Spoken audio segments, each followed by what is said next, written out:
เซอร์เกย์ นาริชกินผู้อำนวยการหน่วยข่าวกรองต่างประเทศของรัสเซียแถลงการบอกว่าวันนี้ฝรั่งเศสกำลังหาทางส่งทหารสูงสุด 2,000 นายเข้าไปยังยูเครนล่าสุดนั้นเนี่ยคุณผู้ชมรัสเซียออกมาเตือนกลุ่มสหภาพยุโรปนะครับว่าอย่าคิดทำลายกฎหมายระหว่างประเทศกับการนำกำไรจากสินทรัพย์ของรัสเซียที่ถูกแช่แข็งเอาไว้เนี่ยไปให้ยูเครนเพราะว่ามันจะส่งผลกระทบนะครับคือก่อนหน้านี้โจเซฟ บอเรลผู้แทนระดับสูงด้านนโยบายต่างประเทศและความมั่นคงของสหภาพยุโรปเนี่ยได้เสนอต่อสหภาพยุโรปเกี่ยวกับการนำรายได้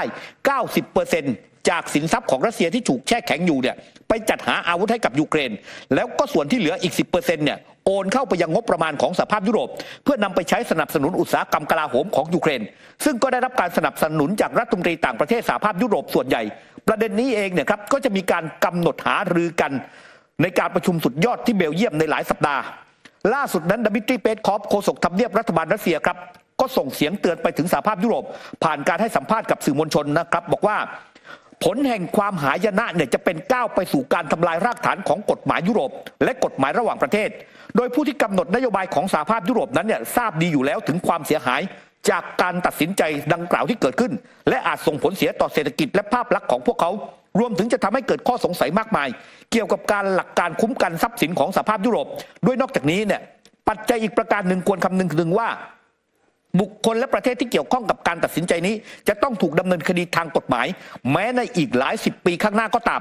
ไม่นานหลังจากมีความขัดแย้งในยูเครนเนี่ยครับคุณผู้ชมประเทศตะวันตกเนี่ยบังคับใช้มาตรการคว่ำบาตรรัสเซียโดยมีการแช่แข็งเงินสำรองในสหภาพยุโรปเนี่ยนะครับเอาไว้เนี่ยในปี 2023 ในปีเดียวเนี่ยมันออกดอกออกผลเนี่ยคุณผู้ชม 44,000 ล้านยูโรครับขอไป 4,400 ล้านยูโรด้วยกันทั้งนี้ในช่วงไม่กี่สัปดาห์ที่ผ่านมานั้นเจ้าหน้าที่ตะวันตกบางส่วนนั้นเนี่ยก็พยายามสนับสนุนให้ยึดเงินเอากำไรตรงนี้แหละครับ 4,400 ล้านยูโรเนี่ยโอนไปให้ยูเครนในขณะที่ผู้เชี่ยวชาญผู้กำหนดนโยบายหลายคนยอมรับว่าการดำเนินการเรื่องนี้เนี่ยครับมันจะขาดเหตุผลทางกฎหมายมาสนับสนุนและรัสเซียก็เตือนหลายครั้งแล้วว่าถ้ามันเกิดขึ้นจริงนั้นเนี่ยมันจะถูกตอบสนองจากรัสเซียเนี่ยอย่างจริงจังด้วยครับนอกจากนี้นะคะก่อนหน้านี้ผู้นำฝรั่งเศสอย่างเอมมานูเอล มาครงนะคะที่ประกาศชัดเจนว่าฝรั่งเศสนั้นจะไม่ตัดความเป็นไปได้กรณีที่ชาติตะวันตกจะถูกส่งเข้าไปช่วยเหลือทหารยูเครนในการปฏิบัติการสู้รบกับทางด้านของรัสเซียแม้ว่าชาติสมาชิกของนาโต้หลายชาติออกมาปฏิเสธเองก็ตามแต่ประเด็นเรื่องนี้นะคะเซอร์เกย์ นาริชกินผู้อำนวยการหน่วยข่าวกรองต่างประเทศของรัสเซียแถลงการบอกว่าวันนี้ฝรั่งเศสกำลังหาทางส่งทหารสูงสุด 2,000 นายเข้าไปยังยูเครนแล้วก็สอดคล้องกันว่าก่อนหน้านี้กองทัพรัสเซียเจ้าหน้าที่หลายคนเคยเปิดเผยมาแล้วว่าจริงๆแล้วมีทหารรับจ้างฝรั่งเศสร่วมสู้รบกับกองกำลังของยูเครนมาก่อนหน้านี้อย่างเช่นช่วงเดือนมกราคมที่ผ่านมากระทรวงกลาโหมรัสเซียบอกว่ามีชาวต่างชาติมากกว่า60 คนแล้วส่วนใหญ่เป็นพลเมืองชาวฝรั่งเศสถูกสังหารในการปฏิบัติการโจมตีณจุดรวมตัวชั่วคราวของนักรบต่างชาติทางด้านของเซอร์เกย์ นาริชกินบอกว่าความสูญเสียที่มันกำลังจะเกิดขึ้นมันอาจจะกำลังจะเกิดขึ้นหลังจากนี้ไปแล้วอาจจะทำให้เกิดการประท้วงเกิดเรื่องของการพูดคุยหรือว่าการหารือที่มันน้อยลงไปด้วยนอกจากนี้รัฐบาลของฝรั่งเศสกำลังปกปิดข้อมูลที่เกิดขึ้นขณะเดียวกันนะคะผู้อำนวยการหน่วยข่าวกรองต่างประเทศรัสเซียเซอร์เกย์ นาริชกินบอกว่ากองทัพฝรั่งเศสมีความกังวลเกี่ยวกับแผนของรัฐบาลที่จะมีการส่งกองกำลังเข้าไปที่ยูเครนโดยมองว่าปฏิบัติการที่เกิดขึ้นนี้อาจจะยากถ้าเกิดมีการดำเนินการไปโดยที่ไม่ให้รัสเซียนั้นสังเกตเห็นได้ซึ่งก็สอดคล้องกันนะคะกับก่อนหน้านี้ประธานคณะเสนาธิการทหารฝรั่งเศสบอกว่าฝรั่งเศสเองเตรียมพร้อมที่จะเป็นส่วนหนึ่งของการสู้รบและก็เตรียมพร้อมกับการเผชิญกับสถานการณ์ต่างๆค่ะเรื่องนี้เนี่ยครับคุณผู้ชมครับล่าสุดนั้นเนี่ยมันก็ไปสอดคล้องกับสิ่งที่อเล็กเซย์ กอนซาเรนโกสสอาวุโสของยูเครนเนี่ยโพสต์ข้อความลงช่องเทเลแกรมนะครับบอกว่าตัวเองเนี่ยได้ติดต่อกับแหล่งข่าวที่ใกล้ชิดกับประธานาธิบดีเอ็มมานูเอล มาครงผู้นำของฝรั่งเศสแล้วแหล่งข่าวคนนี้แหละบอกกับเขาเนี่ยนะครับว่าวันนี้เนี่ยมีการพูดคุยถึงการส่งทหารยุโรปเนี่ยไปยังชายแดนเบลารุสเพื่อไปเปลี่ยนให้กองทัพยูเครนที่ประจำการอยู่ที่นั่นเนี่ยเคลื่อนออกไปยังจุดอื่นนะครับเพื่อไปเสริมความแข็งแกร่งให้แนวรบด้านตะวันออกและทางตอนใต้ของประเทศกอนซาเรนโกระบุว่าแหล่งข่าวได้บอกว่าผู้นำฝรั่งเศสตั้งใจมากที่จะส่งทหารไปยังยูเครนแต่จำนวนทหารยังคงอยู่ในระหว่างการหารือกันอยู่ทั้งนี้เนี่ยการจัดตั้งกองกำลังฝรั่งเศสต้องการสร้างแนวร่วมพันธมิตรที่รวมไปถึงโปแลนด์และก็รัฐของประเทศบอลติก แต่เยอรมนีเนี่ยไม่เข้าร่วมในเรื่องนี้นอกจากนี้มาครงนั้นยังต้องการสร้างฐานความร่วมกับสำหรับการฝึกอบรมบุคลากรทางทหารและการผลิตกระสุนปืนใหญ่ในยูเครนด้วยซึ่งก็มีสถานที่อยู่2 แห่งทางตะวันตกของยูเครนซึ่งอยู่ในการพิจารณาถึงการตั้งฐานตามวัตถุประสงค์นี้อย่างไรก็ดีในขณะที่กอนซาเลสก็ได้ระบุถึงจุดประสงค์ของฝรั่งเศสเนี่ยครับว่าที่จะส่งทหารมาประจำชายแดนเบลารุสนั้นเนี่ยทางด้านดามิโตรคูเลบารัฐมนตรีต่างประเทศยูเครนก็ได้ออกมากล่าวว่ายูเครนเนี่ยไม่ต้องการกองกำลังนาโต้ในดินแดนของตนเพื่อเอาชนะรัสเซียคำพูดของมาครงถูกตีความไปผิดปฏิกิริยาของผู้นำยุโรปที่ออกมาแถลงยืนยันว่าพวกเขาไม่มีแผนส่งทหารไปยังยูเครนนั้นถือเป็นความตื่นตระหนกของพวกเขามาครงเพียงแต่แค่ต้องการจะบอกว่ามันมีความเป็นไปได้ที่จะมีการฝึกทหารยูเครนโดยตรงภายในประเทศยูเครนก็เท่านั้นไม่ใช่ที่นอกประเทศอย่างที่เป็นอยู่ตอนนี้ซึ่งสิ่งที่ยูเครนกำลังต้องการจากพันธมิตรต่างประเทศก็คืออาวุธโดยเฉพาะอย่างยิ่งคือโดรนไม่ใช่กำลังคนนี่คือสิ่งที่เกิดขึ้นนะครับคือสสคนนี้ก็บอกว่าคนใกล้ชิดมาครงบอกจะส่งทหารมาช่วยเลยนะมาช่วยประจำการเลยแต่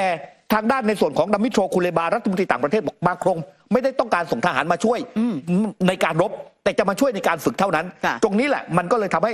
ทางด้านสสยูเครนบอกตัวเองงงว่าตกลงเนี่ยจะอะไรกันแน่จะเอาอย่างไรกันแน่แต่สิ่งที่ยูเครนต้องการตอนนี้ก็คือโดรนแล้วก็เรื่องของอาวุธนะคะอีกประเด็นเรื่องหนึ่งก่อนหน้านี้ที่สหรัฐอเมริกาเนี่ยได้มีการอนุมัติแพ็กเกจช่วยเหลือฉุกเฉินให้กับทางด้านของยูเครนเนี่ยตอนนี้หลายคนมองว่าเงินจำนวนนี้มันอาจจะไม่เพียงพอก็มีการเร่งแล้วก็กดดันให้สภาคองเกรสในการอนุมัติแพ็กเกจช่วยเหลือยูเครนที่มันยังคงค้างคาอยู่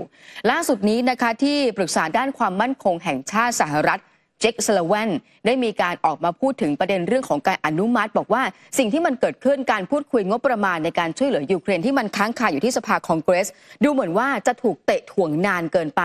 และดูเหมือนว่าหลายอย่างเนี่ยจะทำให้ยูเครนนั้นประสบปัญหาทั้งเรื่องของการขาดแคลนกระสุนอย่างรุนแรงวันนี้ทุกคนรู้ยูเครนเองก็รู้แล้วก็ไม่รู้ว่าเรื่องนี้เนี่ยมันจะแล้วเสร็จเมื่อไหร่แต่ที่สุดแล้วเนี่ยกำลังพยายามทำทุกอย่างให้มันลุล่วงอย่างเร็วที่สุดเท่าที่จะเป็นไปได้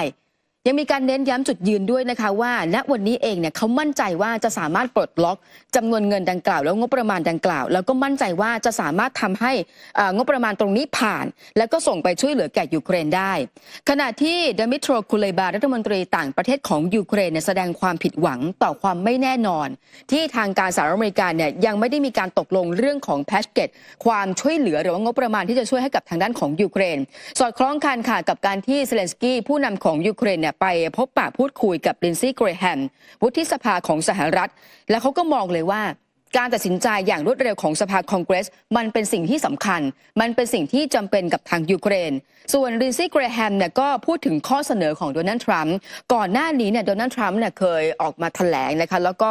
ให้สัมภาษณ์ถึงประเด็นเรื่องว่าหลังจากนี้ไปถ้าเขาเป็นผู้นำสหรัฐอเมริกาเงินช่วยเหลือต่างประเทศใดๆก็ตามเนี่ยควรจะต้องให้มีการจัดให้ในฐานะเงินกู้ปราศจากดอกเบี้ยซึ่งลินเซ่เนี่ยเขาก็มองแบบนี้ว่าอันเนี้ยมันอาจจะเป็นการปลดล็อกหรือว่าเป็นพิมพ์เขียวใหม่เส้นทางใหม่ในการที่จะช่วยเหลือยูเครนหรือว่าประเทศอื่นๆเองก็ตามค่ะนี่แหละครับจากสิ่งที่เจคซัลลิแวนที่ปรึกษาด้านความมั่นคงแห่งชาติของสหรัฐนั้นเนี่ยออกมาบอกยอมรับนะฮะว่าไม่รู้เงินก้อนใหม่เนี่ยจะช่วยยูเครนเนี่ยมาเมื่อไหร่มันก็สอดคล้องกับที่ทางด้านพลเอกลอยออสตินรัฐมนตรีกลาโหมสหรัฐหรือว่าเพนทากอนเนี่ยครับก็บอกว่ารัฐบาลสหรัฐเนี่ยยังคงมุ่งมั่นในการมอบการสนับสนุนให้กับยูเครนด้วยการจัดหาทรัพยากรที่จำเป็นเพื่อเผชิญหน้าและต้านทาน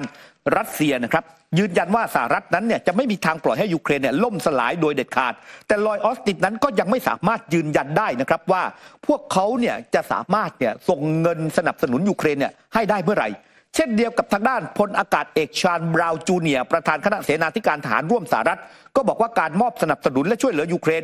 มีแต่จะยิ่งเพิ่มความแข็งแกร่งให้กับองค์กรสนธิสัญญาป้องกันแอตแลนติกเหนือหรือว่านาโต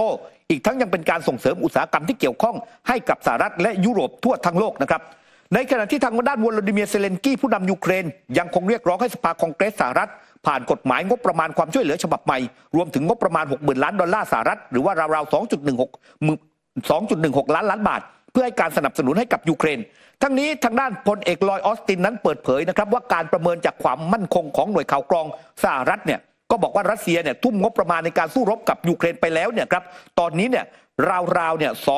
211,000 ล้านดอลลาร์สหรัฐตีเป็นเงินไทยก็ราวๆ 7.6 ล้านบาทแล้วก็บอกว่าสูญเสียทหาร ทั้งเสียชีวิตและได้รับบาดเจ็บรวมกันเนี่ยครับกว่า